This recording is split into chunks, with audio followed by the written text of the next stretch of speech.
दोस्तों, लाल किले को आज कौन नहीं जानता है। आजादी के बाद पहली बार पंडित जवाहरलाल नेहरू ने इसी लाल किले पर ही तिरंगा फहराया था। अपनी 400 वर्षों की लंबी यात्रा के दौरान इस लाल किले ने कई उथल पुथल देखी है। जहां इस लाल किले ने मुगलों का पूरे भारत पर एक सत्र राज देखा था, वहीं अंग्रेजों के सामने पुनः नेस्ता नाबूद होते हुए भी देखा था। नादिर शाह की बर्बरता से की गई लूट को भी देखा था। वहीं दूसरी ओर अंतिम मुगल बादशाह पर अंग्रेजों द्वारा किए गए जुल्म को भी करीबी से देखा था। अपने जमाने की भव्य और विशाल दुनिया की नंबर 1 इमारत जिसको बनने में 10 वर्ष लग गए थे। आइए इस वीडियो में हम जानते हैं कि लाल किले को कब और किसने बनाया था। साथ ही जानेंगे लाल किले की 12 वो रहस्यमयी बातें जिनके बारे में आप शायद ही जानते होंगे। चलिए चलते हैं आज से 400 वर्ष पहले के उन ऐतिहासिक पन्नों को पलटते हैं जिसमें लाल किले का इतिहास सिमटा है। रायसीना हिल्स पर बना ये लाल किला देश विदेश में मशहूर है। न जाने कितने ही रहस्यों को लिए ये किला बड़ी शान के साथ खड़ा है। हर वर्ष लाखों लोग इस नायाब इमारत को देखने के लिए आते हैं। 254 एकड़ में बना ये किला आगरा के ताजमहल से 2 गुना बड़ा है। आइए एक एक करके क्रम से सभी रहस्यों को जान लेते हैं। नंबर 1, मुगल सल्तनत का 5वां बादशाह शाहजहां साल 1627 से बादशाह की गद्दी पर बैठते ही भारत की राजधानी को आगरा से दिल्ली ले जाने का मन बना चुका था। दरअसल उसे आगरा की गर्मी परेशान कर रही थी। अकबर के समय हिंदुस्तान की राजधानी आगरा ही थी। अकबर दिल्ली को इसलिए पसंद नहीं करता था क्योंकि दिल्ली उसके पिता हुमायूं की शेरशाह सूरी से हुई हार याद दिलाती थी। शाहजहां ने दिल्ली में लाल किला बनाने के लिए फरमान जारी किया। उसने दिल्ली में एक शहर बसाया जिसका नाम रखा शाहजहानाबाद, जिसको हम पुरानी दिल्ली कहते हैं।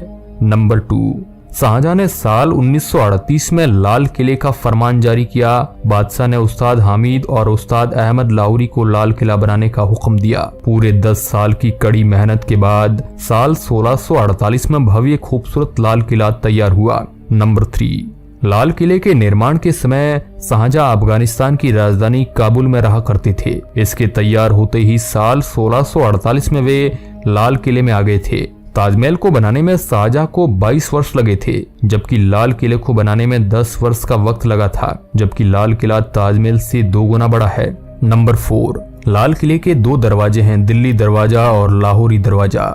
दिल्ली दरवाजे के ठीक सामने जामा मस्जिद है। बादशाह इसी दरवाजे से नमाज अदा करने के लिए जाया करते थे, मगर बाद में औरंगजेब ने लाल किले के भीतर ही मोती मस्जिद बनवा दी थी, जहां पर वह और उसकी बेगम नमाज अदा किया करते थे।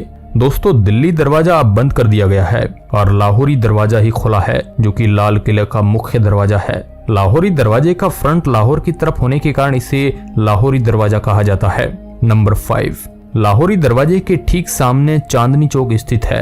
लाहौरी दरवाजे से दीवाने आम साफ नजर आता है, जो कि बादशाह के बैठने की जगह थी। इसलिए लोगों को बादशाह के सम्मान में चांदनी चौक तक पैदल ही चलना पड़ता था। आगे चलकर औरंगजेब ने किले की रक्षा के लिए लाहौरी दरवाजे के ठीक सामने एक दीवार चिनवा दी।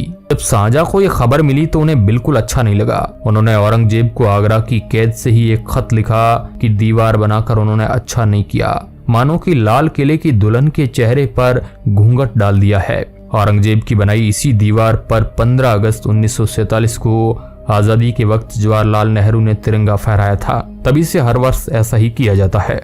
नंबर 6, दोस्तों, लाहौरी दरवाजे से दाखिल होते ही ठीक सामने लाल किले का मीना बाजार नजर आता है, जहां पर बेगम खरीदारी किया करती थी। आपको ये जानकर ताज्जुब होगा कि उस जमाने में भी अरब और फारस जैसे देशों से यहाँ कई व्यापारी अपना सामान बेचने आया करते थे। ये बाजार आज भी उसी रूप में मौजूद है। आप कभी दिल्ली जाए तो यहाँ से खरीदारी जरूर करना। यहाँ आज भी जरूरत की सभी चीजें मिला करती है। नंबर 7, मीना बाजार के ठीक आगे नौबत खाने की भव्य बिल्डिंग नजर आती है। इसकी दूसरी मंजिल पर संगीतज्ञ बैठा करते थे, जो संगीत में बड़े माहिर हुआ करते थे। इसके अलावा दिन में अलग अलग समय पर नौबत द्वारा टाइम का संकेत किया जाता था। जब बादशाह या उनके कोई खास मेहमान बाहर से आते थे, उस समय शहनाई और नौबत बजाकर उनका स्वागत किया जाता था। इस नौबत खाने के भीतर 9वें मुगल बादशाह जहांदार शाह और 10वीं मुगल बादशाह फारूक शेख का कत्ल हुआ था, जिसके बाद इसको लंबे समय तक बंद कर दिया गया।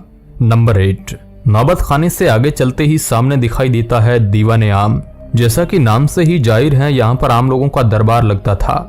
यहाँ मौजूद ऊंचे सिंहासन पर बैठकर बादशाह लोगों की समस्या सुना करते थे। सिंहासन के ठीक नीचे संगमरमर का खूबसूरत तख्त रखा हुआ है, जिसके ऊपर खड़े होकर वजीर बादशाह को लोगों की परेशानियां पढ़कर सुनाता था। दीवाने आम के इसी सिंहासन के पीछे दीवार पर फ्रेंच आर्टिस्ट बोस्टन बोल्दो द्वारा सुंदर चित्रकारी की गई है। इसकी खूबसूरती का कोई जवाब नहीं है। इतनी लाजवाब पेंटिंग भला कैसे की होगी? यदि आपको दिल्ली जाने का मौका मिलता है तो आप इसे जरूर देखिएगा। नंबर 9, दीवाने आम के बगल में जो संगमरमर की बनी एक और खूबसूरत इमारत दिखाई पड़ती है वह है दीवाने खास। यहाँ बैठकर बादशाह अपने खास यानी कि मंत्री, वजीर, सलाहकार जैसे करीबी लोगों से मिला करते थे। इसी दीवाने खास में सोने और हीरे मोतियों से जड़ा हुआ वह सिंहासन रखा हुआ था जिसके चर्चे पूरी दुनिया में थे। नाम था मयूर सिंहासन, जिसको तख्ते ताउस के नाम से भी जाना जाता था। विश्वविख्यात इस सिंहासन के ऊपरी सिरे पर कीमती हीरे मोती से जड़े 2 मोर बनाए गए हैं। इसी मयूर सिंहासन में हिंदुस्तान का बेशकीमती रतन कोहिनूर जड़ा हुआ है। दोस्तों, साल 1739 में ईरान का बादशाह नादिर शाह हिंदुस्तान पर आक्रमण करता है। उसने लाल किले में जड़ित कई बेशकीमती चीजों को लूट लिया था। कीमती मयूर सिंहासन को वह अपने साथ ले गया। वह धोखे से मुगल बादशाह की पगड़ी बदलकर हिंदुस्तान का बेशकीमती रत्न कोहिनूर भी अपने साथ ले गया।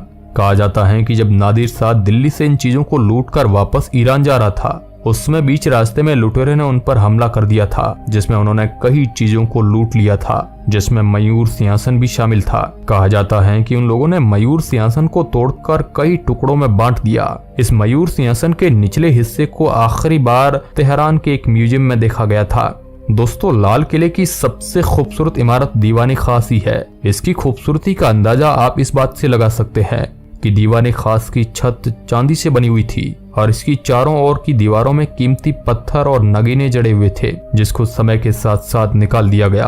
अब उनके निशान बच गए हैं। उनकी भी सुंदरता लाजवाब है। इसकी चकित कर देने वाली खूबसूरती को देखते हुए यहाँ पर फारसी में ये मशहूर पंक्तियां लिखी हुई है, अगर फिरदौज बरुए जमी अस्त हमी अस्तो हमी अस्तो हमी अस्त, जिसका मतलब होता है कि अगर धरती पर कहीं स्वर्ग है तो वह यही है। नंबर 10, लाल किले की असली खूबसूरती का राज नेहर बहिश्ते। इसका मतलब होता है स्वर्ग की नहरें, यानी कि जब ये नहरें किले के भीतर से गुजरती हुई निकलती है तो मानो ऐसा लगता है कि स्वर्ग आज धरती पर उतर आया है, जिसमें कई फवारे लगे हुए थे। तो एक विशेष आवाज करती थी जिसमें महलों में गर्मियों के दिनों में सावन का एहसास होता था। ये नहरें जमुना नदी से जुड़ी हुई थी, जिससे हमेशा बहती रहे महलों में से होती हुई बगीचे की और ऊपर से उछल कूद करती हुई खूबसूरत नहरें लाजवाब हुआ करती थी। इस नहर को शाहजहां ने जन्नत की परिकल्पना पर बनाया था। ये नहरें बहिश्त शाहजहां द्वारा बनाए गए लाल किले के भीतर दूसरे सबसे खूबसूरत महल रंग महल के बीच में से निकला करती थी, जिस कारण रंग महल हमेशा ठंडा रहा करता था। अंग्रेजों ने अपनी हुकूमत के दौरान रंग महल की दीवारों पर जड़ित बेशकीमती चीजों को निकलवाकर इसको रसोई घर में तब्दील कर दिया था। किसी जमाने में बादशाह अपनी रानियों के साथ रातें बिताया करता था। उस खूबसूरत महल को अंग्रेजों ने इस लाल किले में ला खड़ा कर दिया था। नंबर 11, मुमताज महल। इस महल का नाम शाहजहां ने अपनी प्रिय बेगम मुमताज के नाम पर रखा था। यह महल शाही परिवार की महिलाओं के लिए था। इस जनाना महल में बादशाह और शहजादों के अलावा और कोई नहीं आ सकता था। ब्रिटिश हुकूमत के दौरान अंग्रेजों ने इस मुमताज महल को जेल खाने में तब्दील कर दिया था। इस किले के नजदीक ही यह बना हुआ है। खास महल, यह महल बादशाह का निजी महल था। विशाल इमारत में 3 कमरे थे। पहला इबादत खाना, जिसमें बैठकर बादशाह इबादत किया करते थे। दूसरा ख्वाब गृह यानी कि सपनों का महल, इसमें बादशाह आराम फरमाते थे।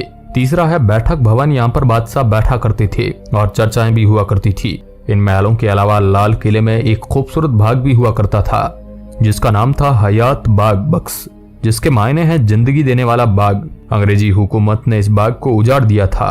आज यहाँ केवल मैदान ही दिखाई देता है। किसी जमाने में इस बाग से खुशबूदार फवारे निकला करते थे और रंग बिरंगे फूलों का अंबार था।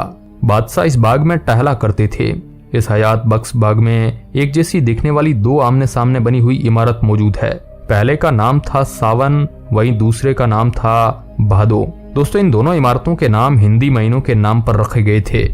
ये बड़ी ताजुब की बात है कि इन दोनों के अलावा किले में मौजूद सभी इमारतों का नाम फारसी लफ्जों में रखा गया था। आपको ये जानकर हैरानी होगी कि जब कभी दिल्ली में बारिश होती थी तो सावन में शाही महिलाएं और भादो इमारत में शाही पुरुष बैठकर बारिश का आनंद लेते थे। नंबर 12 है दोस्तों, लाल किले के लाहौरी दरवाजे और दिल्ली दरवाजे के अलावा तीसरा दरवाजा भी है, जिसका नाम है यमुना दरवाजा।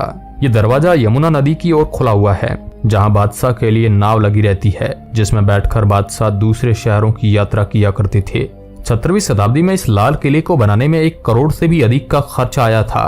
लाल और बलुआ पत्थर से बनी ये खूबसूरत इमारत विश्व विख्यात है।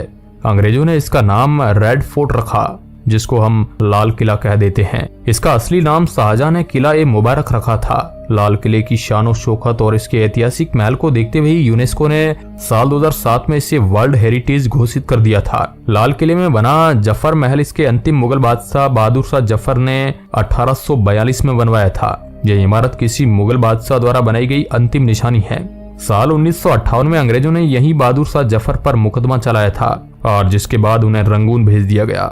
अंग्रेजी हुकूमत के दौरान इस किले पर कई जुल्म किए ढाए गए। उन्होंने अपनी जरूरत के हिसाब से इस किले को तोड़ मरोड़ करके कई बैरक और सेना के ट्रेनिंग सेंटर बनवा दिए थे। इसने मुगल साम्राज्य के उगलते हुए चमकीले सूरज को भी देखा था और मुगलों के डूबते सूरज को भी बखूबी से देखा था। अपने सीने में वक्त की कई यादों को सजोए आज ये लाल किला भारत की शान बना हुआ है। तो दोस्तों, कैसी लगी ये लाल किले की कहानी कमेंट के माध्यम से जरूर बताएं और वीडियो के अंत तक बने रहने के लिए आपका बहुत बहुत धन्यवाद।